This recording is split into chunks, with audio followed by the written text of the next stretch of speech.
बिस्मिल्लाहिर्रहमानिर्रहीम, अस्सलाम वालेकुम नाज़रीन। आप यूट्यूब चैनल देख रहे हैं, मैं इमरान खान हूँ। अब तक की जो सबसे बड़ी खबर है वो तो ये है कि सदर पाकिस्तान ने किए किराए पे पानी फेर दिया।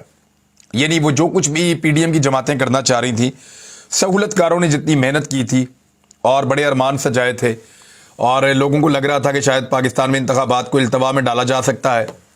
ख्वाहिशात तो ये थी कि इंतखाबात को ले जाया जाए अगस्त के बाद, यानी कुछ लोग कहते थे नवंबर में होंगे, कुछ लोग कहते थे अक्टूबर में होंगे, लेकिन इंतखाबात जल्दी नहीं होंगे, गर्मियां गुजरने के बाद होंगे। सर्दियों के आगाज जब आएगा दोबारा से, अभी तो मौसम बहार है, तो ऐसा लगता था कि इंतखाबात को डिले में डाला जाएगा। लेकिन सदर पाकिस्तान ने जब तारीख दी, ये मामला सुप्रीम कोर्ट ऑफ पाकिस्तान में गया। सुप्रीम कोर्ट ऑफ पाकिस्तान में जब मामला गया तो एक बात याद रखिएगा, बड़ी कोशिश की गई है कि high court supreme court of Pakistan के फैसले के बावजूद और यानी फैसला दें और ये मामला एक नए तनाज़े में जाए। लेकिन पेशावर और लाहौर दोनों हाई कोर्ट्स ने सुप्रीम कोर्ट ऑफ पाकिस्तान के फैसले को दुरुस्त, यानी दुरुस्त तो वो उनकी तो इख्तियार नहीं है, लेकिन सुप्रीम कोर्ट ऑफ पाकिस्तान के फैसले के मुताबिक उन्होंने जो है वो अपने केसेस को ख़त्म कर दिया है। यानी अब फैसला वही है जो सुप्रीम कोर्ट ऑफ पाकिस्तान में हो गया है। सुप्रीम कोर्ट ऑफ पाकिस्तान ने सदर पाकिस्तान से मुशावरत का कहा था, ये पंजाब के लिए, और खैबर पख्तूनख्वा के लिए उन्होंने कहा था कि गवर्नर तारीख दे। तो सदर पाकिस्तान ने 30 अप्रैल बरोज़ एतवार की तारीख दे दी है। मैंने आपसे पहले अर्ज किया था कि अप्रैल के आखिरी हफ्ते में या मई के पहले हफ्ते में या मैक्सिमम मई के दूसरे हफ्ते तक ये इंतखाबात जा सकते हैं। इससे ज़्यादा आगे ये इंतखाबात नहीं जाएंगे, मैं बारहा आपको ये बता चुका हूँ, और वही सूरत हाल बन गई है। अप्रैल के आखिरी हफ्ते में ये जब होगा इलेक्शन, तो अप्रैल के बाद मई का महीना आ जाएगा और मई की 20, 22, 25 तारीख तक नई हुकूमत बन जाएगी। और वो जो नई हुकूमत बनेगी वो आते ही फौरी तौर पे जून में बजट पेश करेगी, सूबाई खैबर पख्तूनख्वा का भी और पंजाब का भी। अब क्योंकि यहाँ पे कंटिन्यूटी है, पहले से ही पाकिस्तान तहरीक इंसाफ की हुकूमतें इन दोनों सूबों में रही हैं, तो वो मामलात को जानते हैं, उनके लोग इसके ऊपर काम कर रहे हैं। जैसे ही उनकी हुकूमत आएगी, और सबको नज़र आ रहा है, पीडीएम को भी सबको नज़र आ रहा है कि उन्हीं की हुकूमत आ रही है, तो जैसे ही उनकी हुकूमतें आएंगी दोनों सूबों में, तो वो मामलात को संभाल लेंगे। अभी तक कोशिशें की जा रही है कि कुछ भी करके इंतखाबात से भाग जाए। सदर पाकिस्तान ने पहले भी एक फैसला आइन और कानून के मुताबिक किया था, अब दोबारा भी उनका फैसला आइन और कानून के मुताबिक है। 30 अप्रैल को पाकिस्तान के दो बड़े सूबों में, यानी पाकिस्तान के ज़्यादा बड़े हिस्से के अंदर इंतखाबात होने जा रहे हैं, और इन इंतखाबात के अंदर पाकिस्तान तहरीक इंसाफ अब तक की इत्तला के मुताबिक या अब तक के तमाम सर्विस के मुताबिक फेवरेट है। जो इंतखाबात हुए 80% पाकिस्तान तहरीक इंसाफ ने कामयाबी हासिल की है। खैबर पख्तूनख्वा में तो ऐसा लगता है कि तहरीक इंसाफ स्वीप कर जाएगी और शादो नादर कुछ सीटें जो हैं वो फजल रहमान साहब को या ANP को कोई एक आधी या इस तरह उनको सीटें मिलेंगी। लेकिन दूसरी जानिब जो पंजाब की सूरत हाल है, यहाँ पे PMLN के साथ सेंट्रल पंजाब के सिर्फ कुछ हल्के रह गए हैं जहाँ पे मुकाबला है। जनूबी पंजाब में पाकिस्तान तहरीक इंसाफ बहुत आगे निकल गई है, और जैसे ही अब सेंट्रल पंजाब से निकलकर सॉल्ट रेंज में दाखिल होते हैं, तो यहाँ से लेके पिंडी डिवीज़न, मियांवाली वाली साइड, खुशाब, भक्कर, लिया, इन तमाम इलाकों में पाकिस्तान तहरीक इंसाफ ऐसा लगता है कि क्लीन स्वीप कर जाएगी। तो इन दो सूबों के अंदर 2/3 अक्सरियत के साथ हुकूमत बनने के बाद सेनेट के अंदर पाकिस्तान तहरीक इंसाफ की अक्सरियत बढ़ेगी और उनके लोगों की तादाद में इजाफा होगा। अब ये सदर पाकिस्तान ने कह दिया है 30 अप्रैल को इलेक्शन है। अभी तक कोशिश की जा रही है कि इंतखाबात से भागा जाए, और इमरान खान साहब की जान को इस बीच में शदीद खतरात लाहक है। लेकिन रोजाना एक नई खबर निकाली जाती है। मैं को टीवी चैनल्स देख रहा था, उनके नुमाइंदे भी वहां पे मौजूद नहीं थे, लेकिन उन टीवी चैनल्स ने बड़े गंदे तरीके से एक रिपोर्टिंग की है। आज इमरान खान साहब की मुलाकात करवाई गई, जो बीट रिपोर्टर्स हैं। बीट रिपोर्टर कहते हैं जी सहाफत की ज़बान में वो वाला सहाफ़ी जो उस मखसूस एरिया के अंदर रिपोर्टिंग करता है। यानी अगर कोई क्राइम रिपोर्टर है और पुलिस से मुतालिक, जराइम से मुतालिक, इन चीज़ों से मुतालिक वो कवरेज करता है, तो उसको कहते हैं क्राइम बीट का रिपोर्टर है, यानी उसकी बीट जो है वो क्राइम रिपोर्टिंग है। अगर कोई हेल्थ रिपोर्टर है तो उसकी बीट जो है वो हेल्थ रिपोर्टिंग है। पॉलिटिकल रिपोर्टर है तो उसकी पॉलिटिकल बीट है। तो PMLN जो है वो भी एक बीट होती है। मैं PMLN की बीट बड़ा लंबा अरसा करता रहा हूँ, इसीलिए इनको इतनी अच्छी तरह जानता हूँ। PTI की भी बीट है। तो पीटीआई के जो बीट रिपोर्टर हैं, जो लोग पीटीआई को कवर करते हैं कंटिन्यूसली, वो लोग आए थे इमरान खान साहब को मिलने के लिए। वहां पे सवाल जवाब का सेशन हुआ और बड़ा लगातार लंबा सेशन चल रहा था और बार बार सहाफ़ी इमरान खान साहब को ये कह रहे थे कि आप एस्टेब्लिशमेंट के साथ बातचीत क्यों नहीं करते, एस्टेब्लिशमेंट के साथ रब्ता क्यों नहीं करते। तो जो खबर छपी है या लगाई गई है वो मैं आपको बता देता हूं। खबर को इस तरीके से पोर्ट्रे किया गया है कि जैसे इमरान खान साहब मिन्नतें कर रहे हैं कि आर्मी चीफ मुझे क्यों नहीं मिलते, मुझे अपना दुश्मन समझते हैं, मैं मुल्क की खातिर मिलने के लिए तैयार हूं, वो मुझे मिलते नहीं हैं, एस्टेब्लिशमेंट से मेरी कोई दुश्मनी नहीं है। इस किस्म की चीज़ें जो हैं वो पोर्ट्रे की गई और इस तरह की चीज़ें रिपोर्ट की गई। अच्छा, जिन चैनल्स ने ये रिपोर्ट की हैं वो नॉर्मली अपनी खबरें डिलीट कर दिया करते हैं, उनकी क्रेडिबिलिटी नहीं है। शुरू में मुझे भी ऐसे ही लगा कि शायद ये ठीक है बात, और मैं यही समझता रहा कि शायद ये टीवी चैनल दुरुस्त रिपोर्ट कर रहे हैं, लेकिन इतनी गंदी और गलत रिपोर्टिंग की तो मैं सोच भी नहीं सकता था।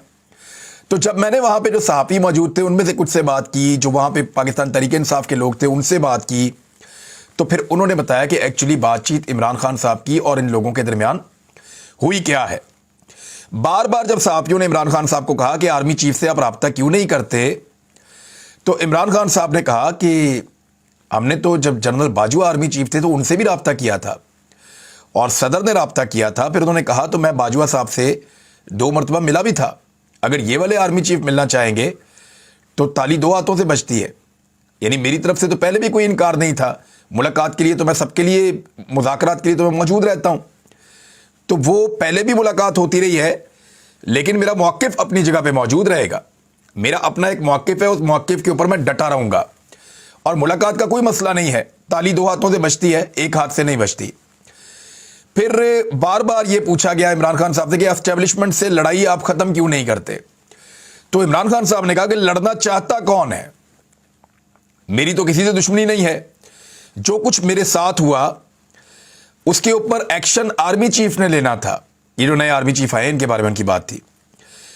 उन्होंने कहा कि मेरा नए आर्मी चीफ के साथ कोई पर्सनल इशू नहीं है और जिसके साथ पर्सनल इशू मेरा जिस बंदे के साथ है वो मैं सामने रख चुका हूं।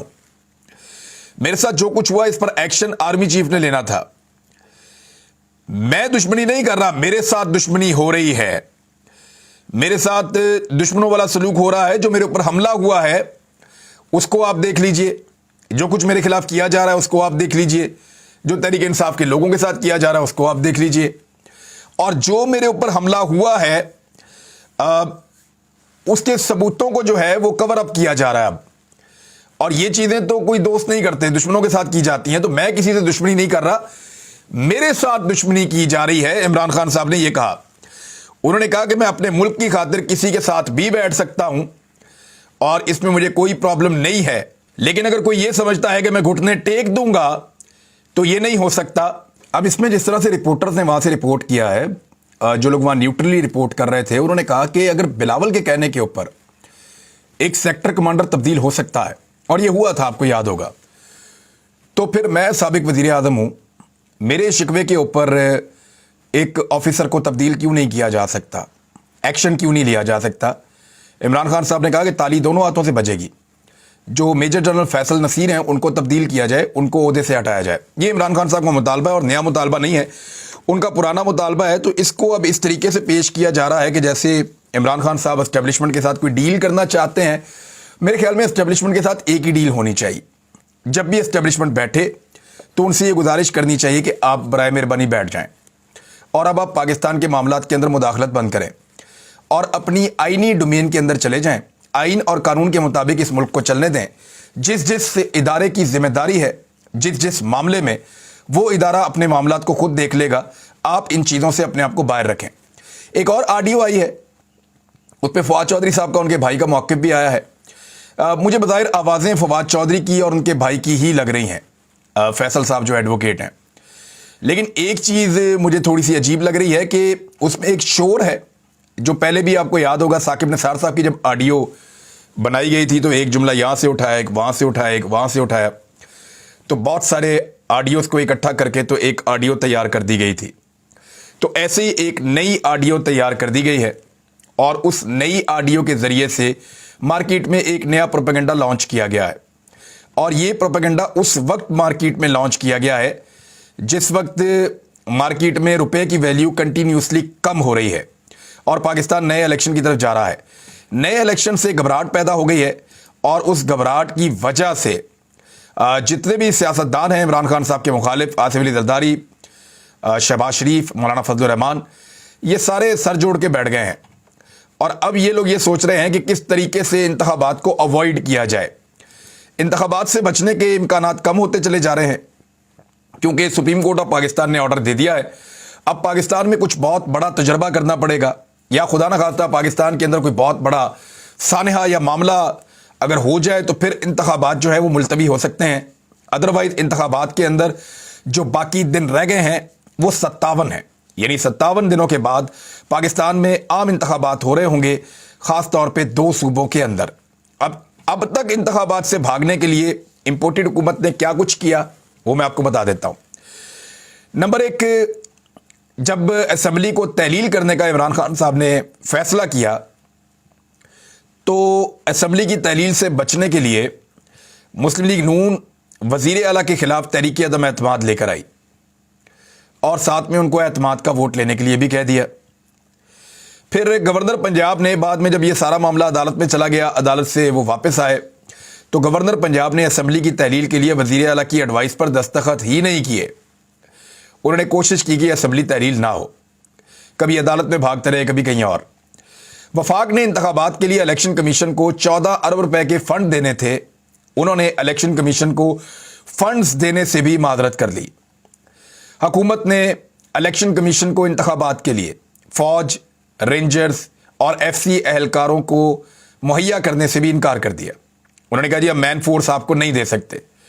دوسری جانب انتظامیہ سے بھی یہ دباؤ ڈالا گیا کہ یہ کہا جائے کہ آفیسرز اویلیبل نہیں ہیں، آر اوز بھی اویلیبل نہیں ہیں اور پولنگ سٹاف بھی آپ کو نہیں ملے گا۔